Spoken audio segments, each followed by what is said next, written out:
बिहार की राजनीति और खास तौर पर कांग्रेस के भीतर बिहार में बैठे स्लीपर सेल्स पर जब भी बात होती थी तो एक नाम का जिक्र होता था। नाम पूर्व प्रदेश अध्यक्ष का अखिलेश प्रसाद सिंह का जिक्र इस बात का भी होता था कि वो राज्यसभा सांसद कांग्रेस से हैं। वो सीडब्ल्यूसी यानी कि कांग्रेस की सबसे ताकतवर कमेटी के मेंबर भी बनाए गए जब प्रदेश अध्यक्ष पद से हटाया गया।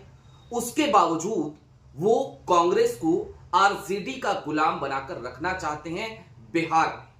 लेकिन आज की तारीख में वो नकाब खुद ब खुद उतर गया, या फिर कि इसे इस तरीके से समझिए कि अखिलेश प्रसाद सिंह के सुपुत्र सपूत आकाश सिंह, उन्होंने आज उस नकाब को तार तार कर दिया, फाड़कर फेंक दिया। और अब नैतिक अधिकार बचा नहीं है अखिलेश प्रसाद सिंह के पास कि वो भारतीय राष्ट्रीय कांग्रेस में बने रहें। उन्हें तो नैतिकता के आधार पर राज्यसभा से भी इस्तीफा दे देना चाहिए और सीडब्ल्यूसी में भी अपनी कुर्सी खाली कर देनी चाहिए। वहां पर कोई समर्पित कांग्रेसी जाकर बैठे तो बेहतर होगा। हुआ क्या है, सारी बातें जरा विस्तार से करेंगे। नमस्कार, मैं स्वप्निल और आप मुद्दा देख रहे हैं। सबसे पहले आप सभी को दीपों के पर्व यानी कि दीपोत्सव की, दीपावली की ढेर सारी शुभकामनाएं। आगे बढ़े उससे पहले वही छोटी सी अपील। मुद्दा इन दिनों एक गंभीर आर्थिक संकट से जूझ रहा है, आप सबको पता है। एक तरफ हमारे बैंक अकाउंट को फ्रीज किया गया है तो दूसरी तरफ हमारे साथ जो 2.5 साल पुराना हमारा चैनल था उस चैनल को भी हमसे छीना जा चुका है। ऐसे में आपसे गुजारिश है, यदि आप चाहें, यदि आप सक्षम हो तो छोटी छोटी मदद मुद्दा की जरूर कीजिएगा। आपके स्क्रीन पर जो क्यूआर कोड है ये थोड़ी देर तक रहेगा, इसका स्क्रीनशॉट ले सकते हैं और बाद में इस पर आप मदद कर सकते हैं वीडियो देखने के बाद। अब आगे बढ़ते हैं दोस्तों। आपकी स्क्रीन पर मैं एक एक करके अब कुछ चीजें और दिखाता हूं। मसलन आपकी स्क्रीन पर अब एक तस्वीर है। यह तस्वीर किसकी है? आपको अखिलेश प्रसाद सिंह कुर्सी पर बैठे हुए नजर आ रहे हैं और उनके ठीक बगल में आपको जो शख्स नजर आ रहे हैं यही है आकाश सिंह। आकाश सिंह कौन है? सुपुत्र हैं अखिलेश प्रसाद सिंह के। पीछे दीवार पर जो तस्वीर दिख रही है उसमें आप देख सकते हैं सोनिया गांधी की तस्वीर है और सोनिया गांधी के साथ आकाश सिंह उस तस्वीर में हैं। ये फ्रेम भी बहुत मायने रखता है। अब एक और तस्वीर देखिए, राहुल गांधी आपको नजर आ रहे हैं, कांग्रेस के प्रदेश अध्यक्ष राजेश राम आपको नजर आ रहे हैं। ये वोट अधिकार यात्रा के दौरान की तस्वीर है और इस तस्वीर में भी आपको आकाश सिंह राजेश राम के बगल में दिखाई देंगे।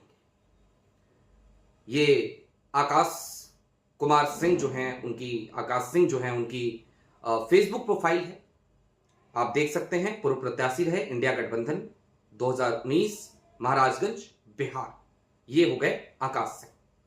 लेकिन अब आकाश सिंह क्या सोचते हैं, आकाश सिंह क्या चाहते हैं, आकाश सिंह कांग्रेस के प्रति कितने समर्पित है, इसका उदाहरण देखना हो तो आप यहां देखिए। आकाश कुमार सिंह ने आज से 3 दिन पहले एक पोस्ट किया लालगंज की सीट को लेकर। शेर की शेरनी बेटी को टिकट मिला है, मुन्ना शुक्ला जी हीरो थे और हीरो रहेंगे। कौन लिखता है? आकाश सिंह लिखते हैं। लालगंज की सीट ये वही सीट है जहां पर कांग्रेस ने भी टिकट दिया और आरजेडी ने भी टिकट दिया और आधी रात को आरजेडी ने टिकट दिया मुन्ना शुक्ला की बेटी शिवानी शुक्ला को बुलाकर। स्थितियां बद से बदतर हो गई। दोनों ने अपना अपना नामांकन किया। फ्रेंडली फाइट जिसको कहते हैं ना, सो कॉल्ड फ्रेंडली फाइट, वो वहां होने जा रही है। लेकिन आकाश सिंह बधाई दे रहे थे। इनको पता था कि कांग्रेस ने वहां से टिकट दे दिया है, उसके बावजूद ये आरजेडी की प्रत्याशी को बधाई दे रहे हैं। तो आप सोच सकते हैं इनका समर्पण किधर की तरफ ज्यादा होगा, आरजेडी की तरफ या फिर कि कांग्रेस की तरफ।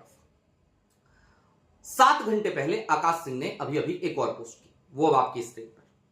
Vote for RJD candidate in Lalganj. Munna Shukla is in jail and I'm with his daughter, not with that fat गवार्स कैंडिडेट। अपने ही कैंडिडेट को ये पप्पू यादव का कैंडिडेट बता रहे हैं और कह रहे हैं दैट फैट गवार। सोचिए, ये भाषा है एक चुने हुए सांसद के प्रति आज की तारीख में अखिलेश प्रसाद सिंह के बेटे की। और मैं लगातार कांग्रेस के भीतर बैठे स्लीपर सेल्स की जब भी लंबे समय से जब से बात हो रही है, मैं लगातार इस बात का जिक्र करता हूं कि कांग्रेस के भीतर जो स्लीपर सेल बिहार में है वो sleeper cell Bharatiya Janata party वाला स्लीपर सेल नहीं है, वो स्लीपर सेल आरजेडी वाला स्लीपर सेल है। वो स्लीपर सेल है जो ये चाहता है कि कांग्रेस आरजेडी की पिछलग्गू बनी रहे बिहार में। लेकिन राहुल गांधी वो क्या चाहते हैं? राहुल गांधी अब गठबंधन के साथ साथ ये चाहते हैं कि कांग्रेस को हर जगह पर मजबूत किया जाए। और राहुल ऐसा चाहते क्यों हैं, जरा इसको भी समझिए। कांग्रेस का इतिहास क्या रहा या बाकी रीजनल पार्टियों का इतिहास क्या रहा, जब इसको समझेंगे तो सारी चीजें क्लियर हो जाएंगी। भाई आरजेडी हो, नीतीश कुमार की पार्टी हो, एलजेपीआर हो, या फिर कि आप उत्तर प्रदेश में चले जाइए, या फिर कि आप पश्चिम बंगाल में चले जाइए, हर जगह पर स्थितियां बदस्तूर यही रही कि कांग्रेस के ही वोट बैंक से अलग अलग रीजनल पार्टियों को पानी खाद मिला और वो पुष्पित और पल्लवित हुई। और इसमें कुछ गलत नहीं है, कुछ भी गलत नहीं है। अगर हर नेता अखिलेश यादव जैसा समझदार हो जाए, जैसा अखिलेश करते हैं, जिस तरीके से वो गठबंधन धर्म निभाते हैं, तो फिर दिक्कत कहीं नहीं आएगी। लेकिन आरजेडी के अंदर जो अहंकार है, वो अहंकार सारे किए कराए पर पानी फेर देता है। लोकसभा चुनाव के दौरान भी आरजेडी का यही अहंकार था कि बगल के उत्तर प्रदेश में इंडिया अलायंस स्वीप करता है, लेकिन बिहार में इंडिया अलायंस को मुंह की खानी पड़ती है। उसके पीछे अगर कोई कारण था तो वो आरजेडी का अहंकार ही था, आरजेडी का ही अड़ना था, आरजेडी का ही लड़ना था, आरजेडी का ही भिड़ना था। आरजेडी की और खास तौर पे तेजस्वी यादव की यह चाहत थी कि ना तो कन्हैया कुमार सामने दिखे और ना ही सामने दिखे पप्पू यादव। और वही एक बड़ा कारण बना कि कांग्रेस को, इंडिया अलायंस को, आरजेडी को मुंह की खानी पड़ी बिहार में। लेकिन इतनी बड़ी गलती करने के बावजूद आज की तारीख में आरजेडी इस बात को नहीं समझ पा रही है।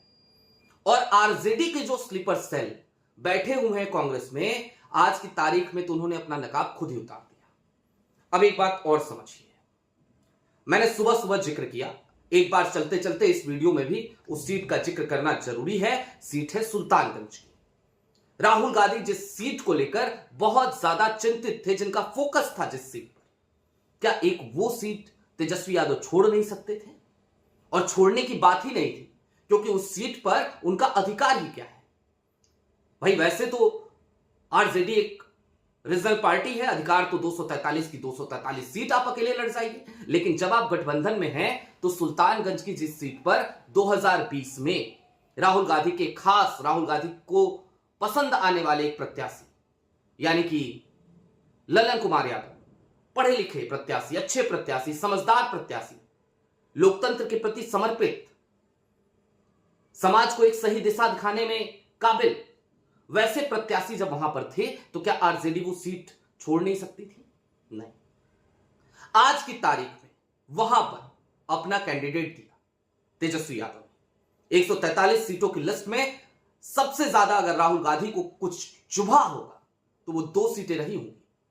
बाकी हर सीट पर राहुल समझौता कर लेते, लेकिन इन 2 सीटों पर समझौता कैसे होता? एक सीट कहलगांव की तो दूसरी सीट सीधी सीधी बात है, सीधी सी बात है, सुल्तानगंज की।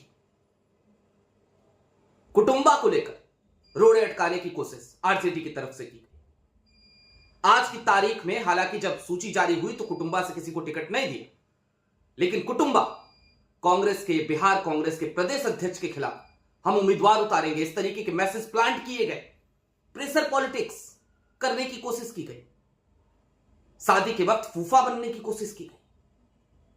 आज की तारीख में तेजस्वी यादव को एक बात समझनी पड़ेगी, दरअसल बारात उनके दरवाजे पर आई है चुनाव की, वो घर वाले हैं। फूफा कांग्रेस बन सकती है, वो नहीं। और कांग्रेस फूफा नहीं बन रही। फूफा बना अगर कोई तो जेएमएम बनी, और बनना चाहिए, बिल्कुल बनना चाहिए।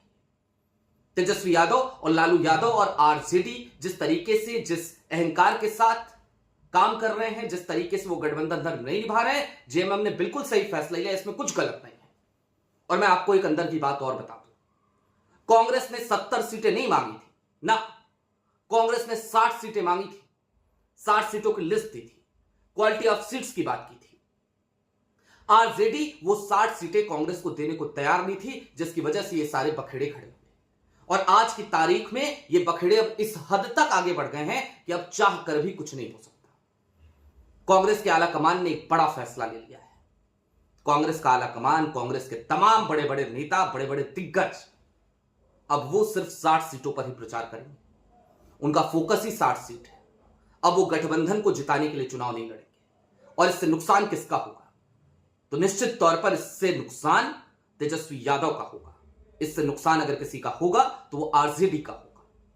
मुख्यमंत्री बनने की दौड़ में खड़े तेजस्वी यादव, आज की तारीख में उनको एक बड़ा झटका इस चीज से लगा है, लेकिन मुझे नहीं लगता कि इतना बड़ा झटका लगने के बाद भी उनकी समझ में कुछ आएगा। और क्यों नहीं आएगा?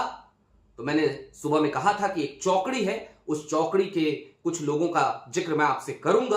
अभी वो वक्त नहीं है। आज दीपावली का पर्व है, सबके घर पे खुशियां हैं, तो आप सब भी खुशियां मनाइए और वो चौकड़ी भी खुशियां मनाए। लेकिन हां, उस चौकड़ी ने तेजस्वी यादव के सपनों के उस घरौंदे में पटाखे फोड़ दिए हैं, आग लगा दी है, आगजनी कर दी है।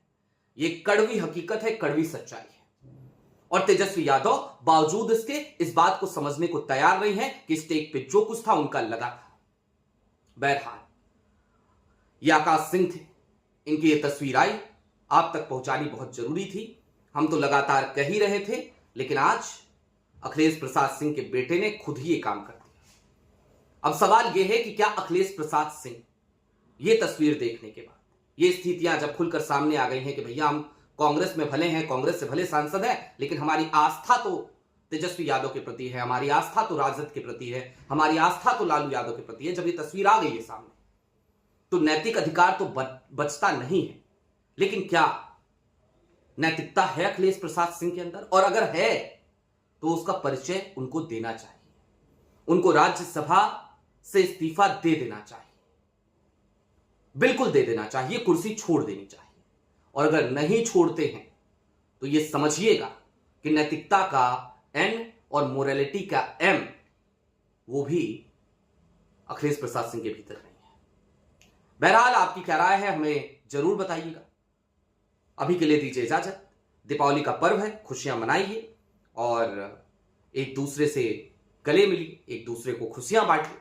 बाकी ये राजनीति है, क्रूर राजनीति है। राजनीति में इस तरीके के चेहरे अक्सर ही नुमाए होते रहते हैं। ये एक चेहरा है राजनीति का, आकाश सिंह और अखिलेश प्रसाद सिंह का। अभी के लिए इजाजत दीजिए। चलते चलते फिर वही अपील, चैनल पे नए हो तो सब्सक्राइब करते हुए जरूर जाइएगा, सक्षम हो तो छोटी छोटी मदद जरूर कीजिएगा। बहुत शुक्रिया।